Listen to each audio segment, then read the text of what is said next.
We did get an injury update. As I mentioned before, Gabe Burkle's out for the season. Jameson Patton, he said, is questionable at best right now. Caleb Bacon should be back. But we'll see. I mean, there weren't any new injuries that popped up this week that we weren't expecting to hear about, I guess, which is good, I guess. But we'll get the official, definitive injury report tomorrow night. And usually if anybody tunes in to the nightcap over on our Wide Right Natty Light YouTube channel, the nightcap usually starts about 8 o'clock Central. And we usually go for about an hour. And then right at the end of the show, we read through the injury report and all cry as we see how long the damn thing is. And then we go to the other team's injury reports and cuss at them because they have 2 guys on their entire injury report. So that's kind of the situation right now. Obviously, I don't think there's anybody that's like coming back off an injury necessarily. I mean, we'll find out. Maybe I don't know if Benny Nagoya is ready to go, or if he's out for the season, or if they're just shutting him down, if they're shutting Jameson Patton down. We don't know for sure, but that's kind of where we're at right now. It's just kind of surviving with what you got, and hopefully the young guys can step up. Like I said, the Josh Pattersons, the Carson Van Dinters, the Quentin Taylors, the David Coffees of the world. Those are the guys you want. Cale Brzezina coming in at linebacker with that third linebacker spot, if it's, whether it's Cale Brzezina or John Klosterman or whatever it is, since Carson Willich, I think, is out. I believe so. With him being out, or at least in and out, those guys stepping up and improving a little more. Cale Brzezina was a little bit rough earlier in the season, but I think the last couple games he's been okay.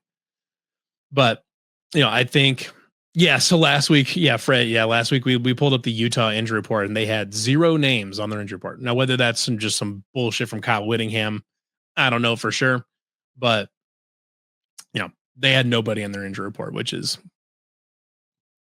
that sucks. But so that's kind of the situation right now. I was going to touch a little bit on basketball, but if anybody in the chat has any questions they would like answered for football or basketball, I suppose. If anyone's got any questions, throw them in the chat. Obviously, I'm more than happy to bring them up on screen and talk about them for a little bit. If anybody's got specific questions they want answered, or any interesting topics you want me to cover yet today. But I figured I'd touch a little bit on basketball here. Basketball is obviously now 4-0. They blew out Stonehill College the other night. Looks decent doing it. And but they're blowing out the bad teams. They blew out Mississippi State, and which I don't think Mississippi State's a bad team. Most people don't think they are, but they've struggled a little bit, so I'm not sure exactly what's going on there. But overall, they've played fairly well so far. The offense has been obviously against bad competition, so it's hard to know exactly. But generally speaking, I think the offense is actually is moving around fairly well. Taman Lipsey has been a good scorer so far. Momcilovic has been able to shoot fairly well so far. He didn't do much against Mississippi State, but Josh Jefferson has had a very good start to the season as well.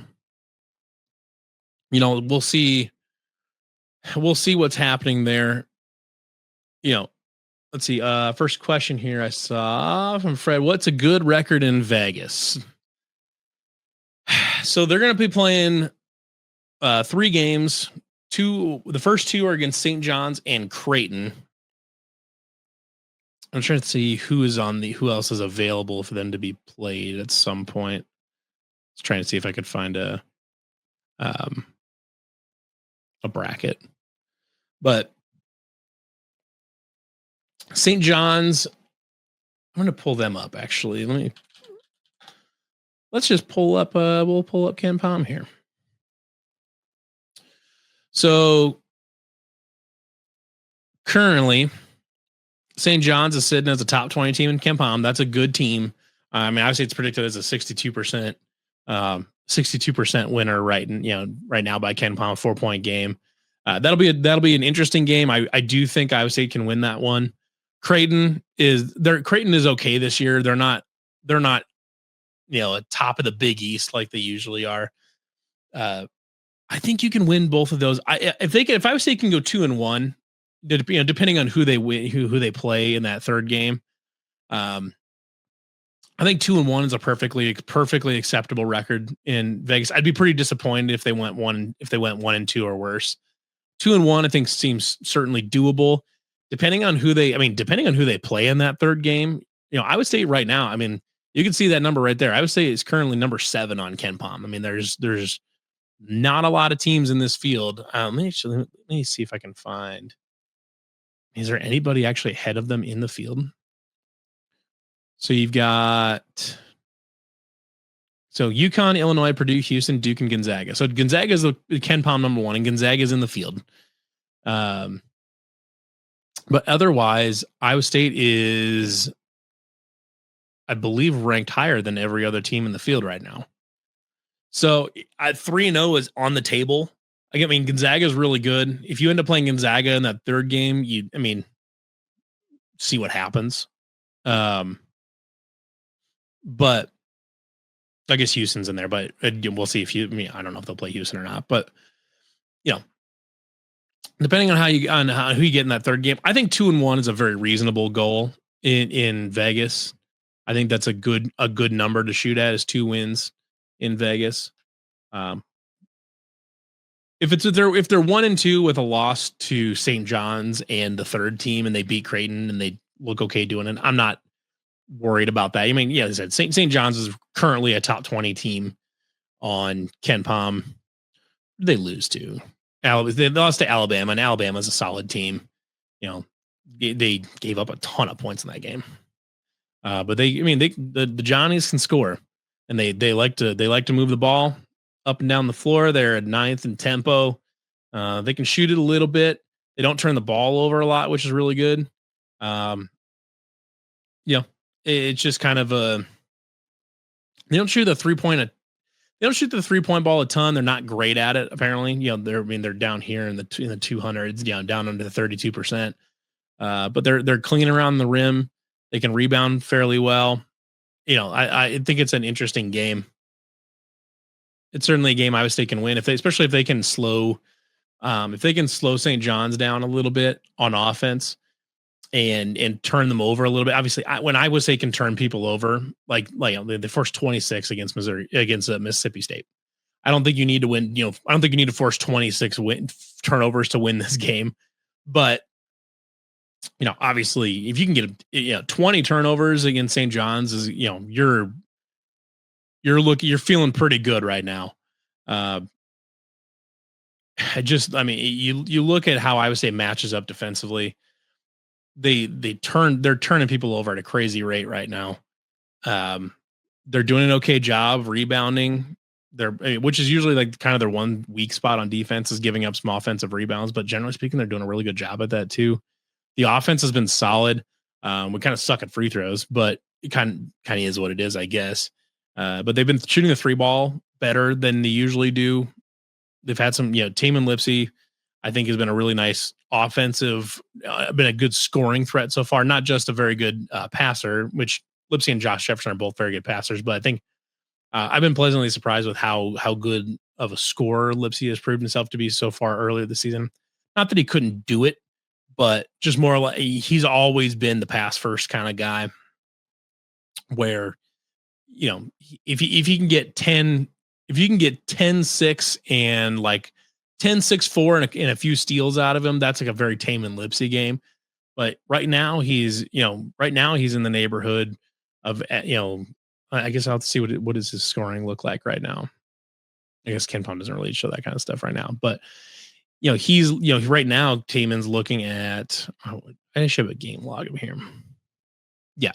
So I mean, he's averaging most of 20 points a game, and or by like 15 points a game. So he's showing himself to be a good scorer there, and if Josh Jefferson keeps doing a nice job, he'll be right there. If I remember correctly, actually, at one point, or maybe not anymore, but at one point there was I saw a top 10 player of the year ranking for Ken Palm's Player of the Year Ken Palm's Player of the Year stat, and Taman and Josh Jefferson were both in the top 10. I don't know if that's still the same. Yeah, there it is. So right there, 2026 Ken Palm Player of the Year standings. Taman Lipsey and Josh Jefferson both right there. Pretty good. I'd say that's pretty good. And they're, I believe right now they're the only team with 2 players on that list, so that's pretty good. This is going to be a difficult team to contend with. You know, they put up 96 points against an SEC team, and we'll see how good they end up being. But, you know, I think this is right now, they just look really, really good right now. We'll see, but I like 2-1 in that Vegas tournament before you come back. You get a freebie against Alcorn State, and then you go on the road to Purdue. And right now, Purdue looks okay. I think they're a good team. Like, it'll probably be a top 3 seed in the tournament, but like, Purdue doesn't scare me a ton. And Oscar Clough, the transfer that we thought we were going to be able to get, but we ended up going to Purdue, has been a little disappointing. I don't think anybody is like blown away with Oscar Clough. And they've got Braden Smith's a nice player, but you got a really nice chance right now to go to put together a pretty gaudy record here, frankly. If you can go 3-0 in Vegas, you're looking at Iowa State being in the top 5, probably. We're in a good spot. Dukester says, what did I miss? Kansas is okay. Run the ball. Don't turn it over. Don't give the deep play. And you're good. We're still fucked on injuries, and Iowa State has a good basketball team. That's pretty much where we're at. So, I don't know if anybody's got any other questions right now. We'll probably wrap her up here pretty quick. As a reminder, tomorrow night, we've got the nightcap at 8 p.m. Central Time on the Wide Right Natty Light YouTube page. Pretty soon, we are going to also be having, right I guess in general for Wide Right Natty Light. I know I'm on the Voice College Football channel right now, but just a quick like kind of aside for the Wide Right stuff is we're going to be adding more and more video podcasts. We've got all of our audio only podcasts right now, but pretty soon we are currently in the process of being able to get all of them in video form also on YouTube. Lincoln Cycles, what are your tailgate plans? So this Saturday, this is kind of an unusual one. So about half of our group is going to be, about half of our tailgate is going to be gone. They're at a Thanksgiving. They have a family Thanksgiving in Florida that they go to. So we're missing like half of our tailgate on Saturday. So we're actually going to be in Ames at least for a little while. We'll be starting anyways at a townhouse in Ames, basically, to start off with. Drink of choice. This time of year, I'm a big caramel vodka and apple cider kind of guy. Big fan of that. Duke, who's all out this injured this Saturday? Fucking everybody, man. I know the Jameson Patton is apparently questionable at best. Bacon should be back. Gabe Burkle's out for the season. And otherwise, I think it's the usual smattering of questionables and outs. Players of the game. Okay, I'll give you these. So my players to watch. Offensively, I think, again, I don't like picking the quarterback all the time because it's kind of a cop-out. But I really do think you have to keep an eye on Rocco to see how he plays. Maybe the receiver room too, but it's the receiver room and it's Rocco, just to see what how that thing is evolving right now. Defensively, I think Cooper Ebel has to be the game wrecker here. He's been really good all season, and he's going to be one of the guys in charge of dealing with Jalen Daniels' legs in the running game. So I'll take Cooper Ebel to deal with that. Special teams, it's got to be Flora, who has big hogs. Oh man, I'm a sucker for some White Russians. Obviously, if anybody that's ever followed us on Twitter is probably aware I'm a sucker for some White Russians. Big hogs. Flora's got the big hogs. So the funny thing about that whole bit is it was initially just a satire article that Matt Campbell wasn't going to be like honest on these reports or whatever, which he was going to be because he kind of has to be. But it was a satire article saying like, oh, they're just going to tell it, say everybody's questionable, which is like kind of the dumb gamesmanship thing. And but then I left out, everybody's questionable, and then I just had separated out Rocco as has a big hog or whatever. And it just kind of turned into after every game, we just add kind of like our quote, like it was kind of our unofficial like wide right players of the week article. Basically, is like if they had a really good game, they get thrown. They get thrown on the big hog list. Um, However, at a certain point, well, one when you start losing a bunch of games, like you don't want to have to like take people off the big hog list. But at a certain point, you have so many injuries on the team that like it satire doesn't actually like it that the amount of injuries on the team and the number of people on the injury report is no longer satire, just is how things are. So like I haven't done one for a while because the injury report right now is itself a piece of satire with how many injuries there are. Fred's how many resources. So the original one, the original the what became colloquially known as the hog report, the big hog report. Uh the very first one got picked up by the Yahoo News aggregator, and we got a little bit of a slap on the wrist for that one. Well, I got a slap on the wrist for that one, saying like, "Oh, then we got to relabel it satire and all this," and like then they threatened to not let them. So, well, people behind the curtain, SB Nation basically like said we're going to be reevaluating if your guys are going to be allowed to do satire anymore, which shove it up your ass. But that's what I not so that's what I more politely and professionally told them is to shove it up their ass if they want to stop me from doing satire. Um, do I think it'll be a balance between Simon Hansen? My guess is we'll probably see another heavy Hansen week this weekend. We saw it. I mean, Hansen got 28 carries last weekend to Sama's 7. I think that's partially because Sama was banged up a little bit, but I would expect to see more of that. Hansen's been really good, and it's kind of just a lean on the hot hand situation at this point, I think. So I would expect to see maybe, I don't know if quite the carry disparity, assuming that Abu Sam is healthy. If he's not healthy, then he's not going to get carries. But if he's healthy, if he's as healthy as he can get, then maybe you say like it's like a 21 13 2 kind of split, for the running backs. I'm not sure exactly how that's going to look, but it's been heavy Hansen the last few weeks. Kansas's run is bad. Kansas run defense is bad. Can see more Sama for the home run. Yeah, I mean that's for.